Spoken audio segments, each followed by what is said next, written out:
Un mot sur le traité de Lisbonne. Un succès avec une bonne méthode? Écoutez, je ne peux pas dénigrer le traité de l'OTAN, puisque j'avais proposé à Jacques Chirac de faire voter lui-même, quand il en avait les moyens, ce traité simplifié. Donc je pense que c'était ce qu'il fallait faire. Néanmoins, il faut le reconnaître, nous passons une étape difficile pour l'Europe, mais nous ne réglons rien du problème européen. L'Europe est en panne, c'est-à-dire que le bateau européen n'avance pas. Mais est-ce que c'est pas une façon de le faire avancer, justement, et le plus rapidement possible? Tous les dirigeants européens disent aujourd'hui que c'est le succès, l'avancée européenne dont l'Europe avait besoin. C'est certainement ce qu'il fallait faire. On peut dire que c'est un succès ou... Oui, c'est un succès. Ça nous permet de sortir de l'ornière. Néanmoins, rien n'est réglé. Tout reste à faire. Un début de succès. Non. Un succès, c'est quoi?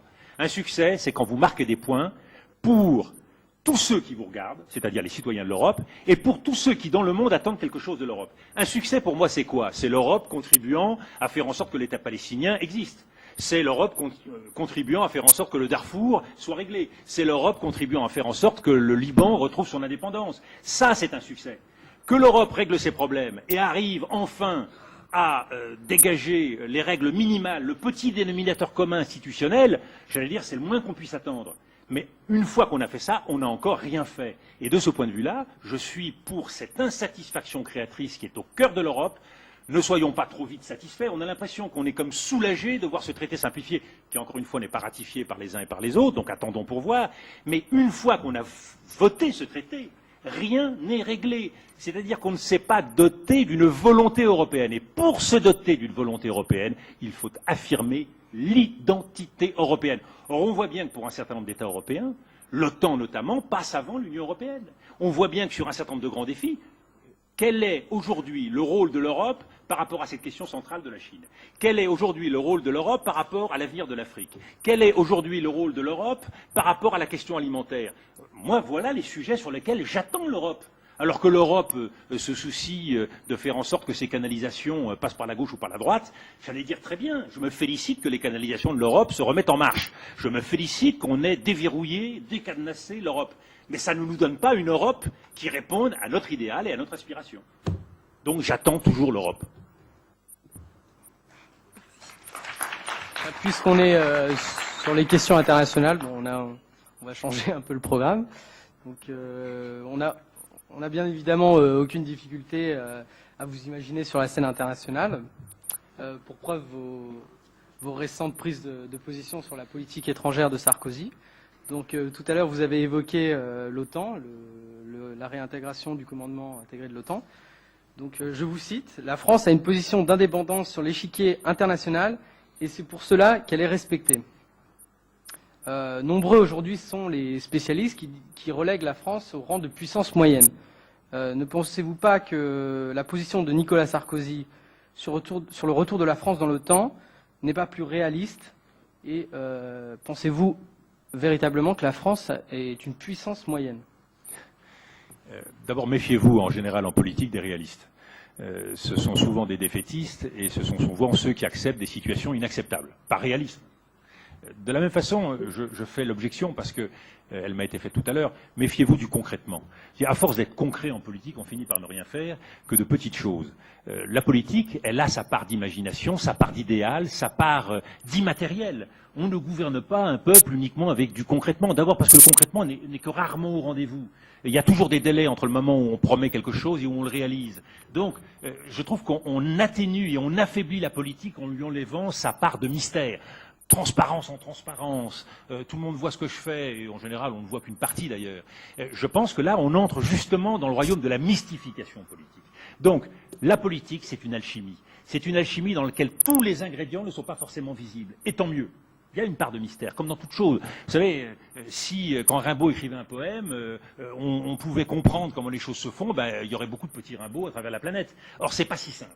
Il y a une alchimie créatrice en littérature et en art, il y a une alchimie créatrice en politique, et Dieu merci. En ce qui concerne l'OTAN, c'est une question fondamentale. Et on a voulu opposer d'un côté la démarche qui a été celle de Jacques Chirac au début de son mandat, dans la période précédant l'an 2000, quand il a exploré les voies d'un rapprochement avec l'OTAN, avec la démarche qui pourrait aujourd'hui être réactualisée d'un retour pur et franc dans l'OTAN. Je crois que les situations, et ce que je dis n'engage pas que moi, hein, je n'engage absolument pas Jacques Chirac dans ce que je dis, les situations sont profondément différentes. En 1997, on se pose la question de savoir comment on pourrait mieux travailler avec les Américains. Très bien. Je pense qu'il est toujours utile d'être mieux coordonné dans des planifications militaires, dans la projection d'un certain nombre d'actions au service de la paix. Donc, toute coordination est une bonne chose. Mais depuis, il s'est passé des choses très, très importantes. Et en particulier, l'Amérique a connu la tentation de l'hyperpuissance et en même temps ce formidable rappel à l'ordre qui est que la puissance réduite à la force n'était pas le meilleur moyen de régler les problèmes internationaux. Ça, c'est un adage qui est tout droit sorti de la guerre d'Irak et qui a montré aux Américains qu'ils faisaient fausse route. Alors que dans la tentation d'hubris américaine, que dans cette tentation d'intervention sur la planète, qu'ils utilisent, c'est bien normal, l'OTAN, il le domine complètement. Il faut voir ce que c'est que la machinerie de l'OTAN. C'est une machinerie qui est totalement dominée par la hiérarchie militaire américaine, qui est d'un esprit américain, qui fonctionne selon des règles américaines, à travers un contrôle américain. Alors, je veux bien qu'on aille jouer des utilités dans ce système et qu'on bénéficie de quelques rogatons, de quelques officiers. Je suis sûr qu'ils en seront ravis et tireront quelques gloires de leurs étoiles supplémentaires. Mais je ne suis pas du tout sûr que l'efficacité et de la crédibilité de la France dans ce système en sortira grandie. Je dirais moins, le monde en sera appauvri. Qu'est-ce qui a fait la force et la chance de la France sur le plan diplomatique tout au long des dernières décennies? Nous avions une Europe qui était partagée entre, d'un côté, les Britanniques, toujours soucieux d'être plus proches des Américains, c'est leur vocation historique, et une France qui était toujours soucieuse de tendre la main au sud et à l'est. C'est nous qui les premiers avons reconnu la Chine, c'est nous qui les premiers avons multiplié avec le général de Gaulle les déplacements en Russie, et c'est nous qui avons mené la politique la plus audacieuse vis-à-vis de l'Afrique, et en permanence affirmé cette exigence d'indépendance sur la scène mondiale.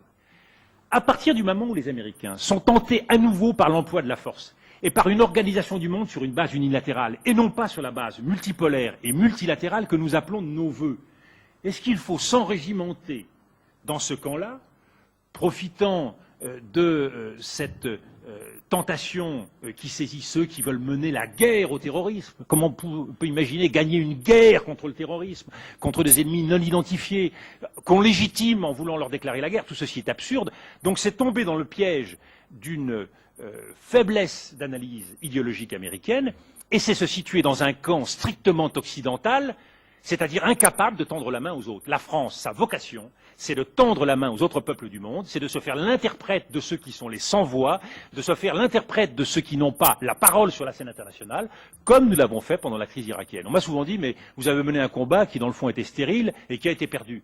Erreur. Ce combat n'a pas été perdu. Pour une raison très simple. C'est que nous avons empêché l'Amérique de partir en guerre en Irak avec la légitimité des Nations Unies.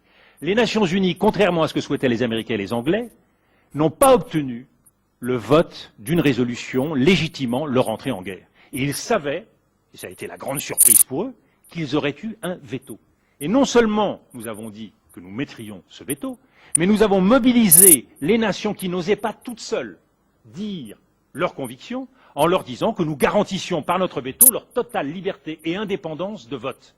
Ça, les Américains l'ont compris, et nous avons évité à ce moment-là un affrontement direct entre l'islam et l'Occident, et mon inquiétude d'une France qui se rangerait par aveuglement du côté de cet Occident, inquiet de la montée de l'islam, inquiet de ce Sud qui lui paraît souvent étranger, c'est justement qu'il n'y aurait plus d'éléments de dialogue et de passerelle, que nous serions dans une caricature de monde avec, à nouveau, comme pendant la guerre froide, la logique des blocs, mais avec la différence de la guerre froide, c'est que la force était neutralisée par l'arme atomique, alors qu'aujourd'hui, du fait de la tentation américaine, il y a une réactivation de l'intérêt d'utilisation de la force. Donc nous sommes dans un monde beaucoup plus dangereux que celui de la guerre froide, et il faut éviter de sombrer dans ce partage des forces, de ce partage des blocs, et la France doit rester dans cette position d'équilibre et d'indépendance où elle est capable de dire ce qui est l'intérêt général mondial. Et là, je touche à une question qui me paraît essentielle.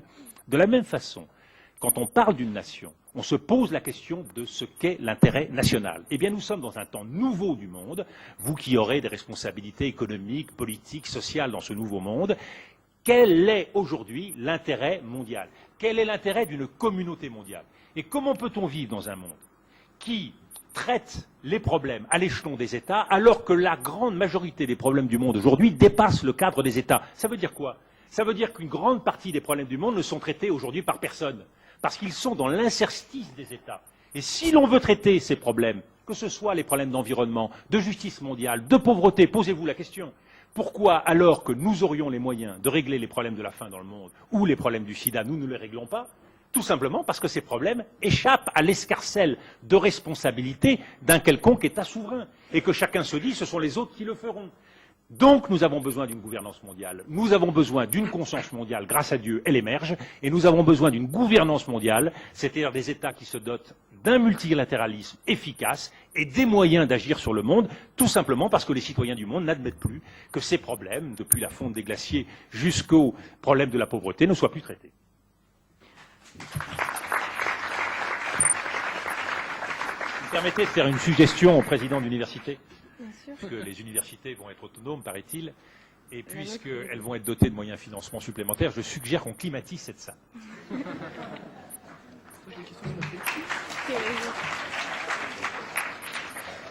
Alors précisément, pour se focaliser sur le continent africain, vous ne pensez pas qu'il serait temps de rompre avec la politique un peu particulière qu'entretient la France et ses potentats africains, surtout quand on sait qu'aujourd'hui l'Afrique n'a pas attendu la France et qu'elle n'est plus aujourd'hui la France la seule référence dans cette économie mondialisée. On sait qu'aujourd'hui les Chinois, les Brésiliens travaillent beaucoup plus facilement avec les Africains. Vous soulevez plusieurs questions qui sont toutes très, très pertinentes. Rompre avec ce qu'on appelle la France-Afrique. Je crois qu'il faut, comme toujours, dès lors qu'on parle de rupture, bien faire la part des choses, parce que souvent la rupture est avancée pour justement ne rien faire, parce que ce n'est pas crédible. La France ne doit pas rompre avec l'attachement qu'elle a et avec la tradition qu'elle a d'un intérêt tout à fait fort vis-à-vis du continent africain. Nous sommes le pays qui a sans doute le plus agi et qui s'est le plus penché sur le destin du continent africain dans les dernières décennies. Est-ce que nous devons rompre avec ça? Non. Non. Aucune marque de désintérêt ne me paraît pertinente et utile. Par contre, nous devons rompre avec de vieilles pratiques qui ont eu cours dans les relations avec ce continent et qui sont le fait de la France comme d'ailleurs d'autres États. Oui, mais jusqu'à la repentance ou pas? Mais vous savez, quand je dis vieilles pratiques, je ne pense pas forcément d'ailleurs à la repentance. Je pense à des choses beaucoup plus concrètes, pour employer un de vos thèmes et une de vos expressions. La repentance, ça implique, oui, de regarder l'histoire ensemble, de la même façon, c'est-à-dire de faire en sorte que les historiens africains et nos propres historiens puissent s'efforcer, à travers la recherche historique, d'apporter un point de vue qui n'est pas celui du bon colonial qui se félicite de ce qu'il a fait pendant un certain nombre de siècles, mais beaucoup plus objectivement d'une histoire qui est une histoire qui a longtemps été commune, qui a donné un certain nombre, pour ne pas dire beaucoup d'erreurs, et qui a malgré tout marqué néanmoins l'engagement des Français et l'engagement des Européens vis-à-vis de ce continent. Donc je crois qu'il faut faire la part des choses. La repentance, c'est plus une exigence de lucidité qu'une repentance à mon avis. Mais ce qui est indispensable, c'est d'être capable d'inventer une nouvelle politique avec l'Afrique. Et donc, c'est pas de rompre avec quelque chose, c'est tout simplement d'être capable de substituer à ce quelque chose qui a beaucoup vieilli et qui s'est fané, autre chose de vivant, de porteur, et qui soit non pas simplement dans l'intérêt des gouvernements ou des États, mais dans l'intérêt des peuples. Ce qu'il faut apporter aujourd'hui, ce sont des preuves aux peuples africains de l'intérêt que nous leur portons, c'est-à-dire faire davantage en matière d'éducation, davantage en matière de santé. Et de ce point de vue-là, nous ne sommes pas, à mon sens, assez imaginatifs. Pour prendre, puisqu'on parle de rupture, pour prendre ce qui a été un des apports dans la vie coloniale, à mon sens important, notre système militaire, pendant très longtemps en Afrique, était nourri par des dispensaires au fin fond de la brousse, de militaires qui s'adonnaient à ce service de santé et qui pouvaient ainsi, au plus proche de la population, apporter des réponses. Est-ce qu'il et on ne peut pas réinventer, non pas des militaires dans la brousse, mais des systèmes qui permettent à de jeunes médecins français de coopération, d'apporter et de se dévouer ainsi pour le bien africain, je pense qu'on peut faire davantage dans ce domaine. De la même façon qu'on peut faire davantage en matière d'éducation ou en matière d'université. Donc concentrer notre aide dans des secteurs qui soient visibles par la population, qui soient partagés, plutôt qu'aujourd'hui, comme on le voit, sur des remises de dettes, c'est-à-dire dans le fond une aide très immatérielle, très invisible pour les populations et qui n'est pas marquée par la solidarité. Il est évident que quand les Chinois vont construire des ponts, quand les Chinois vont dans les villages et que les femmes chinoises s'installent dans les villages pour ouvrir des échoppes de services au service des Africains, c'est une coopération et c'est une aide autrement plus utile, plus fructueuse, y compris en termes économiques, que celle que nous pouvons apporter à travers nos grandes entreprises. Donc je pense qu'il faut renouveler notre regard, renouveler notre exigence, renouveler notre outil. Donc un examen critique très solide serait très utile. Ce que je vous propose en d'autres termes, c'est de faire un peu silence sur cette question, mais par contre de beaucoup travailler. Ce qui manque aujourd'hui, c'est du travail, de la proposition. Il y a beaucoup d'experts, le président de la Caisse française de développement, beaucoup de gens qui sont passionnés par l'Afrique, qui ne demanderaient pas mieux que d'avoir des idées pour renouveler notre coopération, renouveler notre façon d'agir en Afrique. Je crois que dans ce domaine, il y a beaucoup à faire. L'idée que l'Afrique puisse être un continent zéro, et puisse être renvoyé dans les poubelles de l'histoire, et que ça ne vaudrait pas la peine de s'intéresser à l'Afrique, est une erreur magistrale. L'Afrique est un grand continent.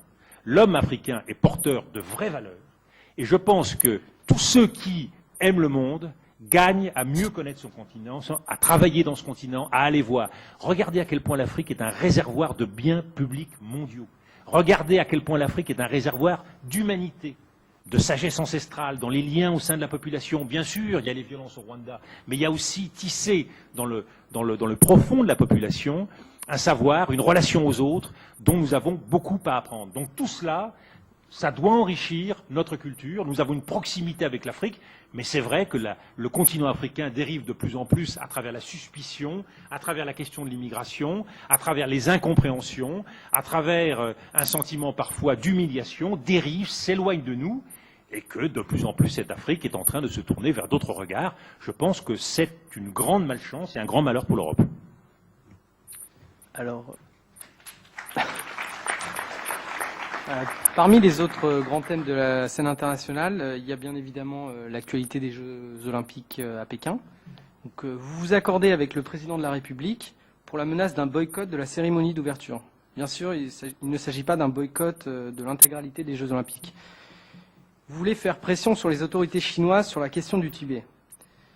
Pensez-vous que cela soit réaliste au vu de notre situation économique, et la France est-elle en mesure de donner des leçons aujourd'hui ? Je vous ai dit ce que je pensais du réalisme utilisé à toutes les sauces, donc je ne crois pas que le problème soit celui du réalisme en l'occurrence. Le problème, c'est quel objectif poursuit-on dans cette affaire ? Et quels sont les intérêts profonds de la France et quelle est la vocation de la France ? Je pense qu'il n'y a aucun antagonisme, aucune raison d'opposer l'idée que nous nous faisons des droits de l'homme et la défense de nos intérêts. Et je pense que ce n'est que la maladresse diplomatique qui peut conduire à une interaction malheureuse entre ces deux éléments. La France a la vocation à dire ce qu'elle pense. Donc que nous disions aux Chinois par les voies appropriées, ce qui est dommage, c'est que nous avons laissé les choses se développer sur un plan public et que nous avons sans doute réagi trop tard. Mais très en amont, aller dire aux Chinois de façon très franche et très confidentielle, compte tenu de ce que nous savons des problèmes de face sur la scène internationale, il y a un problème. Et je le redis, ce problème, on l'a réduit à la question de l'ouverture des Jeux Olympiques. On l'a réduit à la question de savoir si tel ou tel chef d'État allait aller à cette cérémonie d'ouverture. Je pense qu'on a considérablement caricaturé le danger et le risque pour les Jeux Olympiques, qui me paraît beaucoup plus élevé. Le risque pour les Jeux Olympiques d'une cérémonie d'ouverture, c'est pas de savoir si M. Sarkozy, si M. Gordon Brown seront là ou pas là. Le risque, c'est de savoir si cette cérémonie d'ouverture ne sera pas complètement balayée, si les images officielles ne seront pas balayées par une contre-cérémonie qui l'emportera dans les esprits sur la réalité de la cérémonie. Je vous donne un exemple. 2 heures, 3 heures de retransmission officielle d'une cérémonie peuvent être battues en brèche par 2 minutes d'enregistrement d'un portable de la même scène, découvrant une réalité qui est apparue cachée aux caméras officielles.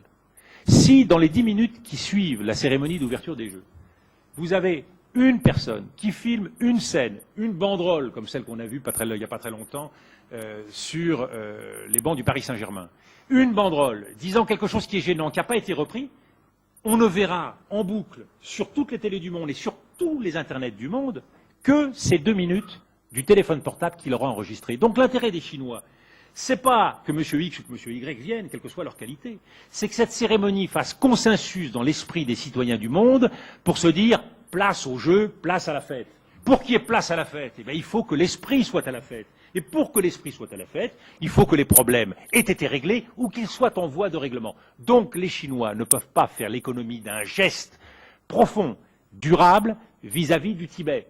Alors, quel que soit le procès d'intention qu'ils aient le sentiment ou qu'on puisse leur faire sur cette question, je crois qu'il faut regarder avec beaucoup d'objectivité cette question du Tibet, voir quels sont les gestes qui sont possibles, et c'est à eux de déterminer, à travers une palette de possibilités, ce qu'il y a de mieux, et savoir que ces Jeux Olympiques peuvent être contrariés, une fois de plus, par les spectateurs, par les athlètes. Rappelez-vous les Jeux de Mexico, il y a des gestes symboliques qui l'ont emporté sur toute l'image des Jeux, par les athlètes donc, par les annonceurs. Vous pouvez parfaitement avoir, de la même façon que David Lynch a décidé qu'il ne participerait pas à la retransmission télévisée des Jeux Olympiques, avoir un certain nombre d'annonceurs qui disent bah, « écoutez, moi, je ne cautionnerai pas ceci ou cela ». Donc si les Chinois veulent que ça se passe bien, il faut que les conditions soient réunies pour que ça se passe bien. Ce qui veut dire que les Chinois ont un problème, que nous avons un problème, et que nous avons tous intérêt à le régler. À partir de là, vous avez les bases diplomatiques pour faire avancer une juste solution. Quand vous caricaturez les choses, vous placez les Chinois en position d'accusation, vous leur dites dans le fond, il faut que cette cérémonie ait lieu, il faut que M. X et M. Y viennent, c'est pas, à mon avis, prendre conscience de l'ampleur du sujet. Le sujet est beaucoup plus profond, beaucoup plus grave, et si l'on veut, d'une manière générale, que les Jeux Olympiques se passent bien, il faut que l'unité marginale du manifestant n'ait pas la légitimité pour agir, c'est-à-dire qu'il faut que le sujet soit, en grande partie, réglé. Donc vous le voyez bien, c'est un problème collectif. C'est pas un ballon qu'on se passe des uns aux autres comme on se passe le schmilblick. C'est un problème collectif et c'est l'intérêt de tous de régler le problème. Merci.